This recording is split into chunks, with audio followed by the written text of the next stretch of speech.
What's going on? Welcome back to 100% NUFC. So I'm going to be reacting to my Premier League predictions that I made for the 2018-2019 Premier League campaign over 11 months ago. Now, of course, nobody knows where any club is going to finish over the course of the season. You don't know how well or bad a club is going to do. Of course, a January market can always change a club's fortunes if they're not doing so well in the middle of the season. Now, of course, I'm not very good at predicting where each Premier League club is going to finish. I only got 4 right out of 20. I don't feel ashamed because, again, it's just a guessing game and it's all a bit of fun. Now, you let me know down below in the comments how many you got right out of 20. I'd love to know. And as well, if you are new to the channel, don't forget to go along and subscribe to the channel. I'm trying to get to 1,800 subscribers, so it's just down below. It's free and you'll never miss a video from myself and the new season as well.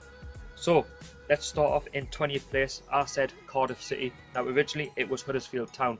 Now, the reason why I went for Cardiff City was because of money situation, coming up with an inexperienced squad, scoring goals was always going to be an issue, and I was right throughout the season. Cardiff, they just didn't score enough goals, they didn't win enough games. Yes, they did show a lot of fight in the second half of the season, but the damage had pretty much already been done. And for me, they didn't really invest in a lot of big names. So I just felt like Cardiff were always going to get left behind. But of all the other 2 teams that went down with them, I felt that they did have a fighting chance of staying up, but they did just come up short. Of course, they're now going to prepare for the Championship, and I do have them as favourites to come back up if they can get it right. Of course, Neil Warnock is going to stay to try and get them back to the Championship, but they have got the squad there, from the season just gone to get them up the first time of asking. Now, in 19th place, I said Crystal Palace. Originally, it was Fulham. Now, the reason why I put Crystal Palace in 19 was because, yes, they had Frankie de Boer in the 17-18 season and they appointed Roy Hodgson. He managed to keep Crystal Palace up, but last season, just going into the summer 2018, it was all about Wilfried Zaha. Is he going to stay or is he going to leave Crystal Palace? And I felt at the time he was going to leave Crystal Palace. There was a lot of talk that he was going to go to one of the big 6 clubs. Of course, that didn't happen. And if he was to leave Crystal Palace, they're losing goals. He's the main focal point. And if you look at the goals that he scored, he's managed to single-handedly keep Crystal Palace in the Premier League. They will argue that Milivojevic is probably kept in the Premier League as well with the penalties, but the way Crystal Palace know that Wilfried Zaha is the main man. He's got the pace, he's got everything in his top striker, and he's got what it takes to play in a top 6 club. And of course, they managed to keep a hold of him. They had a mixed start of the season, and then of course they bought Batshuayi in the January from Chelsea on loan, and they managed to pull away from the relegation zone for large parts. They were battling around about that end of the table, so I was looking as if I was going to get that prediction spot on, that they were going to be in that relegation zone, but Roy Hodgson and Crystal Palace managed to pull away, so fair play to them. The last spot, 18th place, I went for Huddersfield Town. Originally it was Cardiff, but again, I wasn't very far away if you just do it in reverse order. Huddersfield managed to finish bottom of the Premier League, and of course that was about to happen. They done well in the first season in 17-18, but the second season it was all about trying to continue that with David Wagner, to trying to bring in more quality over the summer. They didn't manage that. They brought in a few names from the Bundesliga, but they weren't really experienced enough in the Premier League. David Wagner walked away halfway through the season. They were rock bottom, they were points adrift, and they managed to bring in a new manager who we didn't really know about, but he managed to stabilise Huddersfield. They were relegated with months ago to the season, but goals were always their issue and no experience in the squad. And Huddersfield fans should be proud of the couple of seasons that they've had in the Premier League. They weren't expected to stay in the Premier League, and to have 2 seasons, they'll know that when they go back down with the manager that they've got every chance of fighting to come back up the season after.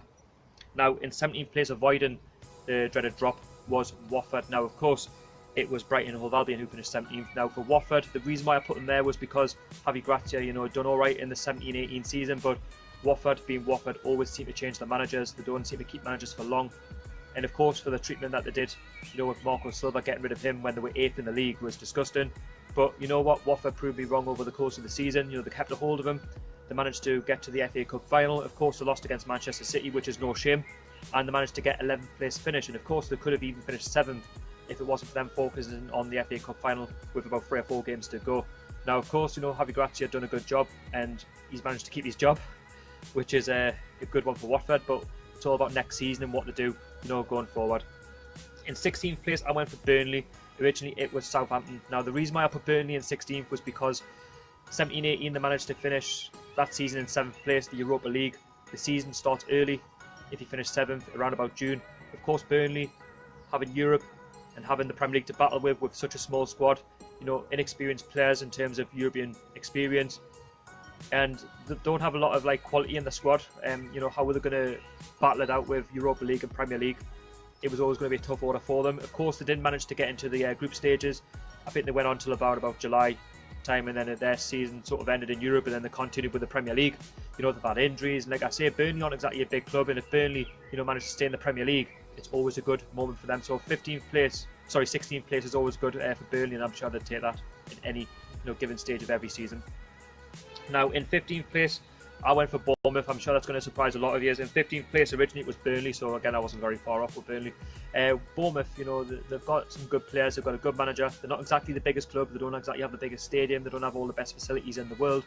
And again, they're punching above their weight. And I know Bournemouth, do show ambition in the market, and they do buy, players, young players for big fees. But they've got a good manager there, and they've got a good set of players that work for the manager. And the manager, has been up through the leagues with Bournemouth to get them to where they are now. And Bournemouth know that with them punching above their weight, even finishing 15th in the Premier League, any Bournemouth fan would snap your hand off for that. Of course, I could have put them a bit higher because they have managed to stabilise themselves in the Premier League, finishing mid-table most seasons. But like I say, I have to be realistic with Bournemouth and what they're about. In 14th place, I put Brighton. Of course, it was Bournemouth. Brighton managed to finish the season in 17th place, just avoiding relegation. Now, going into the new season just gone, I thought Brighton, managed to finish mid-table. They might have managed to, get a couple of good players in to make themselves even more of a force. And like I say, the Amex is a tough place to go for away fans to, to G up the team and for away clubs to get points from. And Brighton, for me, they were so inconsistent throughout the season, and they were very unlucky. Well, they were very fortunate to stay up. The second half of the season, Cardiff could have pipped them to that 17th spot. They were just clinging on, and they managed to do that in the end. Of course, Chris Hughton has been sacked, unfortunately. I feel a bit sorry for him, but then again, that's up to Brighton, what they want to do with that. And of course, they've just appointed Graham Potter for the new season. I mean, of course, they're still going to be favourites for relegation, depending on how well they do in the summer. But they've got a massive recruitment drive to do if they want to try and achieve better than what they did last season. And I feel that they've underachieved, finishing 17th. Brighton might think otherwise, but I think their fans can understand that they might have had a season where they wanted to achieve but they didn't, and they want to look forward to having a better season next season. 13th place, I put Southampton. Of course, it was my team, Newcastle. Now, Southampton, last season finished a disappointing 16th place. They haven't had it good for the last couple of seasons. Of course, they appointed Mark Hughes. I felt that he was going to do a good job. I felt that he could have got them into that sort of middle of the table of the Premier League. He's got the Premier League experience. Of course, he struggled at other clubs, but it just didn't work out for him for one reason or another. The players weren't playing for him, and they were struggling at the wrong end of the table, and they weren't getting the results that they craved. And of course, Southampton do sell their better players, so they've gone from being a regular top 8 club to a club now you're battling relegation, and Southampton shouldn't be battling relegation every season. And of course, Mark Hughes didn't have the rub of the green. He'll probably argue that, but Rolf Hasenhüttl will come in when they were struggling, and he managed to stay relegation. Southampton, clear relegation, should I say there? I do beg your pardon. And the argument will be there is if he was appointed around about September, October time, would he have got the Southampton into the middle of the table? I guess he would have done. And again, Southampton managed to finish another 16th place in the Premier League. So again, it's another season in the Premier League, but Rolf Hasenhüttl will want to have a good start to the season and try and achieve big things with Southampton. So they should look forward to a bright future under that manager. And of course, he is very passionate, and he's a bit like Jurgen Klopp. He wants to succeed. Now in 12th place, I put my team Newcastle. Of course, we finished 13th. As for 12th place, it was Crystal Palace. I got that one completely wrong. The first season back in the Premier League, 17-18, we finished 10th. But I just didn't feel that we were going to finish 10th second time round, because again, we've got Mike Ashley as owner. We're not ambitious enough, we don't spend enough money. We've got a hard working squad, but it lacks a lot of quality, and I just feel that we couldn't really replicate what we wanted. The window was very disappointing at the time. Rondon, yeah, he become good at the second half of the season, but loan deals and things like that, we want players in with a bit of experience. Players from maybe La Liga, Serie A, didn't quite work out for it. And we had a really slow start of the season. It got better towards the second half of the season, bringing an Almiron, a bit more creativity going forward in the midfield.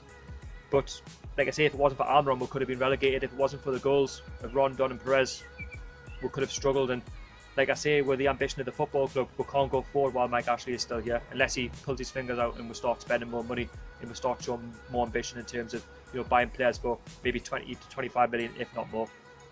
Now in 11th place, I went for Fulham. Originally it was Watford. How wrong I was. Fulham, come up from the Championship through the playoffs, spent a lot of money, £100 million, and you expect Fulham to stay in the Premier League spending that sort of money. They brought in names such as Schürrle, who used to play for Chelsea, who's got experience. And when you spend that sort of money, you should be stabilising yourself in the Premier League. You know, they've got some young upcoming talent such as Sessegnon and Tom Kearney, who I thought, you know, it was their season to shine. They've got Mitrovic with Premier League experience. I know him from me watching it at Newcastle. And for one reason or another, it just didn't work out. And they were finding it hard to, you know, score goals. They had a decent start, but it just tailed off. Jukanovic got the sack, replaced by Ranieri, you know, who won the Premier League with Leicester. It didn't quite work out. He couldn't work his magic. And Fulham just couldn't score goals. And then, of course, they got relegated. Scott Parker come in. They won a few games. And, yeah, Fulham's season just ended really poorly. And for me, they should have done a lot better. And for me, they've definitely underachieved with the squad that they've got. They should be doing a lot better. And it shouldn't take for them to be relegated to actually win games. If I was a Fulham fan, I would be cheesed off with that. Now, of course, next season, they will be one of the favourites. You know, if they keep Scott Parker, which I think he's got the job. And, oh no, he has got the job. And if he's allowed to, you know, bring in some more players, and if the squad, you know, believe in what he wants, which is to see Fulham back in the Premier League for the upcoming season 2020, 2021. Anyway, let's complete the top 10. So in 10th place, I went for Wolverhampton Wanderers. It was West Ham United. Now, Wolverhampton Wanderers, you know, they come up from the Championship as champions, and it was always going to be a tough start for them, but I always felt that, you know, they've got the squad there, they've got some big name players such as Jaume Coutinho, they've got the manager there who's got some experience, and I just feel with their strength and depth that they were going to have a decent season. And over the course of the season, they won a lot of games at home and away, and they never looked in trouble. And, you know, they play in a way which is, it's good to watch on the eye. They're very entertaining. And of course, you know, Wolves end up, you know, going one better in getting into that 7th spot, which I'll talk about, you know, Europa League football, which they should be very proud of. It's the first time in, I think it's 1880 something. So well done to, you know, Wolves for getting the Europa League. And I was going to put Wolves in that top 7, but I felt I was going to get laughed at. I wish I'd done it now. But like I say, you can never predict where anybody's going to finish. And I think Wolves, out of all the promoted teams ever to come up, they've been an absolute breath of fresh air. And surely, you know, they'll get better as the years go on. In 9th place, I got this one spot on. I went for Leicester City, and they did finish 9th place under Brendan Rodgers. Now, of course, going into the new season, they had Claude Puel. I wasn't quite, what's the word I'm looking for? I wasn't too certain on him. I don't think he was really the manager from Leicester City, and it was proved to be right. It's his football, it's negative, and Leicester weren't really going anywhere. You know, they've achieved good things under Ranieri, finishing, you know, the Premier League, winning that in 2016. And of course, they've not really been the same since, but that's Leicester City. You know, they're not expected to be in the top 6. But given, you know, that they've won the Premier League with the money that they've got, they should be competing in that top 7. And of course, it didn't work out for them. Of course, the owner sadly passed away, and rest in peace. You know, he's a nice owner, one of the nicest owners in Premier League history. And things just weren't really working out for Leicester. They were sort of middle of the table, underachieving. But then, you know, he got sacked Claude Puel, and Brendan Rodgers come in from Celtic, a good appointment, a very underrated manager, come in, and he was doing well, you know, for Leicester in the second half of the season. Very close to getting that top 7 spot, just missing out in the end. But, you know, they finished 9th place, which should be decent, you know, under Brendan Rodgers. But next season he'll be looking to kick on if he's given the tools to work with. And Brendan Rodgers, if he's given the tools to work with, Leicester can achieve good things with Brendan Rodgers next season. Of course, I got this one right as well. Everton finishing 8th place. They did finish 8th place, and the reason why I put them 8th place was because, again, they've underachieved in the last couple of seasons. Marco Silva, is he the right manager? The players that they recruited in the summer of 2018 were the right players? Obviously not. End up finishing 8th in the end. For me, they drew too many games, the games that they should have won, and there's games that they lost, which they should have won as well, and that's been their issue. And is Marco Silva the right manager for Everton? Well, I don't think so, but then again, Everton fans might think different. I think Everton fans know that they probably need better in terms of quality going forward. Goals were always an issue for them, and if they can replicate and sort that out in the summer, then, you know, they can have a decent season, and maybe they can go for top 7. You know, they're a decent club, and they should be, you know, aiming, and they have underachieved in the last couple of seasons, and that's just been their issue. You know, is the manager the right one for Everton, and have they got the squad capable of getting in that top 7? And if they do get top 7, is it capable enough of doing well in the Europa League? Now, in 6th place, or 7th place, should I say, I went for West Ham. Originally, it was Wolves. Now, West Ham, again, finished in 10th spot. West Ham I'm quite disappointed with, really, because going into the season, you know, they've got Pellegrini as manager. They've spent a lot in the window, and they've got some good players there, and they've just underachieved. West Ham had a very good start to the season. I remember they beat Newcastle, you know, 3-0. Felipe Anderson having a man of the match performance. You know, they've just got some real talent in that squad, and they've just massively underachieved. You know, in the January they managed to bolster the squad, even though, you know, things were tailing off and they were going from sort of the top end to the middle end of the table. And then the second half of the season they did pick up, and then they drew a couple of games here and there. And that's been West Ham's problem. You know, they've had too many mixed results, games that they should have won, which they lost, and very similar to Everton, they were drawn games which they should have won. In some of the games they were getting battered by teams that they shouldn't have done. And given, you know, their resources, given the stadium that they've got, given the fans as well, how passionate they are, you know, they should be going for that top 7. And of course they'll see the season as a massive underachievement. Whether, you know, Pellegrini will say that otherwise, it's definitely been a season where they could have done a lot better. Now, of course, they'll be wanting to spend a bit more in the summer to try and kick on, and I'm sure they will be able to do that. They'll need to try and get rid of some of the deadwood as well to try and achieve their goals for the new season. Now, in 6th place, I got this one spot on. I went with Manchester United. Now, of course, Manchester United, the issue I had was Mourinho, Pogba, the whole situation around, you know, the defensive football, the relationship with the manager, and Pogba not being there. Players just playing for themselves, not playing for Manchester United, and none of them would dare do that under Alex Ferguson. And ever since Alex Ferguson's left Manchester United, it just hasn't been the same. And there's been too many players bought at Manchester United that just simply aren't good enough for Manchester United, you know, that aren't good enough to play for that club. And for me, to see Manchester United not challenging for honours every season, it must be hard for them, because, like I say, they're a big club. They should be, you know, going for Premier League honours every season. They shouldn't be seeing the likes of Man City, Liverpool, Chelsea overtaking them. And for the fact that they can't even compete for the top 4 is even more worrying. And of course, Mourinho, they had that slow start of the season. They were sort of like, I think they were like 8th, 9th in the league, and Mourinho ended up walking away or getting sacked. And then Oli came in, had a good start, and as normal, as all Manchester United managers do, they have a good start and then it goes badly wrong. And towards the back end of the season, Oli didn't get the results that he wanted. Had they continued the good run, Manchester United, for me, certainly would have got top 4. Of course, they've just missed out. Now, of course, he's got the job on a permanent basis after getting a temporary. You know, he needs to be guaranteed certainties in terms of players for the new season. He needs to get rid of some of the deadwood. And Oli needs to make sure that he hits the ground running, because if he doesn't, there's always a top manager out there that will be willing to take the hot seat at Old Trafford. Now, in 5th place, I went for Tottenham Hotspur. In the end, it was Arsenal. Now, the reason why I put Tottenham in 5th place, it was a tough decision, was because, again, the new season, new stadium getting built, which was going to cost money. Of course, not having the biggest squad, and like I say, the window was a massive issue, you know, not buying any players. But I always felt that they had enough experience in there, but it was always going to play catch up on them, you know, with them in the end. But they didn't. You know, Tottenham had a good season. You know, they got in the top 4. Pochettino's had a good season with Tottenham. He managed to get them in the Champions League final, so fair play to him. And, you know, I wish them well in the Champions League final. Maybe they might be able to go on and win it and rub Arsenal's faces in it. But like I say, it just goes to prove that you don't have to spend any money in the transfer market. If you get it right and you got the right manager and you got the right bond, then anything is possible in the Premier League. And Tottenham have had a good season. Of course, they've had injuries to Harry Kane. If Harry Kane wasn't injured, could they have went on, you know, to challenge Liverpool and Man City a bit more? Well, that remains to be seen. But, you know, Tottenham have got a very good squad. Obviously, next season they'll be wanting to, you know, challenge a bit more towards the top end of the table. You know, they can do that. You know, they've got the new stadium, they've got the buzz.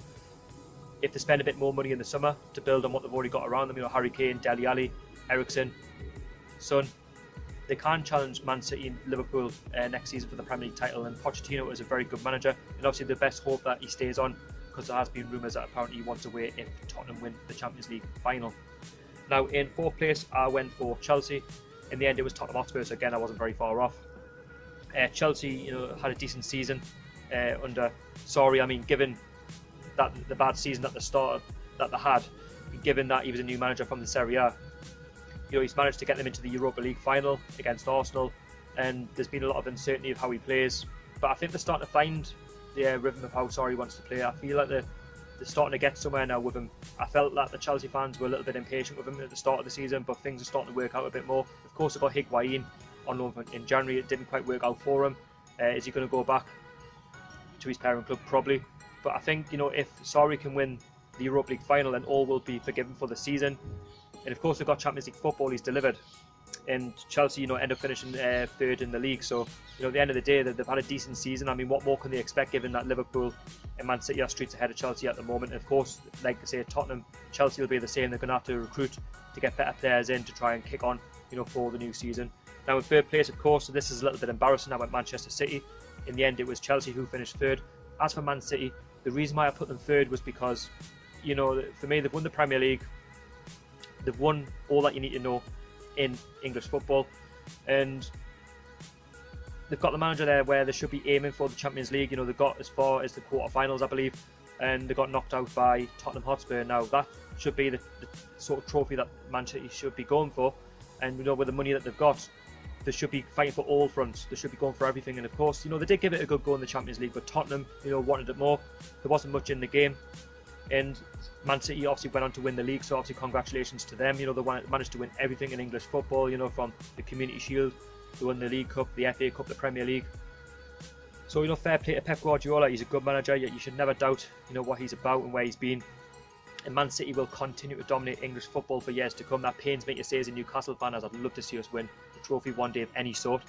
But given the riches of Manchester City, their ambitions going forward, nobody can stop them at the minute. They finished on 98 points, a point above Liverpool, which I'll talk about in a second.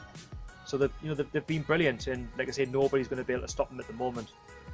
And next is Liverpool in second place. I got this one spot on. Now, Liverpool, for me, I felt that they would just miss out on the Premier League title, but not as bad as they had this season. Liverpool, for me, they've got a good squad. They've got a good manager there, Jurgen Klopp. He's worked wonders at that football club.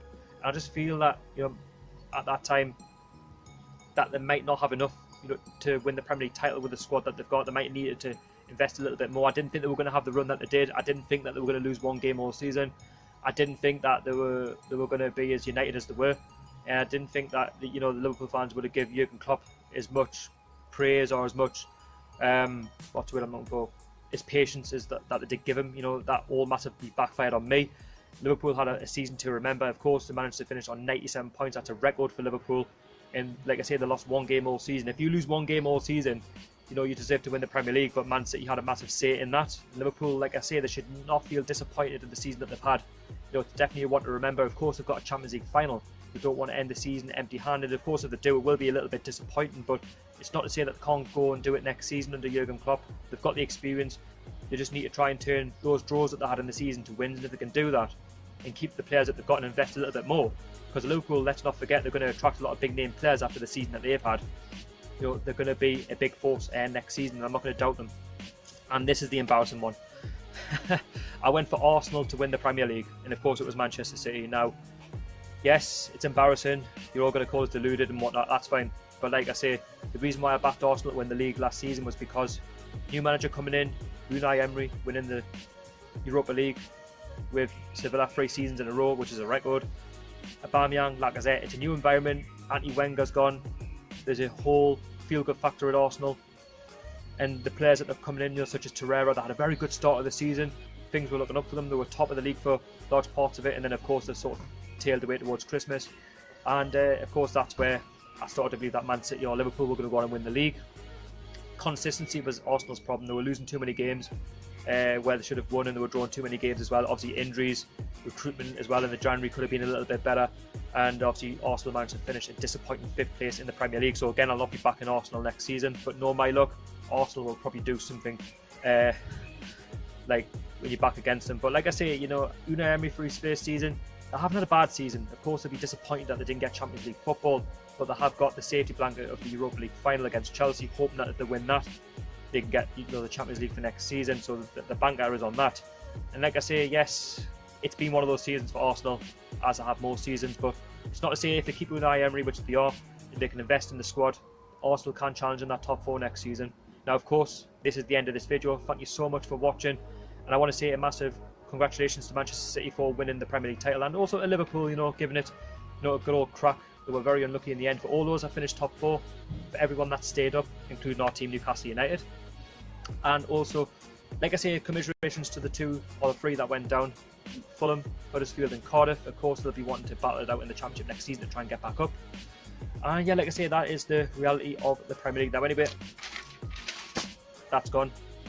I will be back with some more videos over the course of the summer, and as well I will be back with a new Premier predictions video for the 2019-2020 season, so I'm looking forward to that. And if you are new, don't forget to like, share, comment and subscribe to the channel.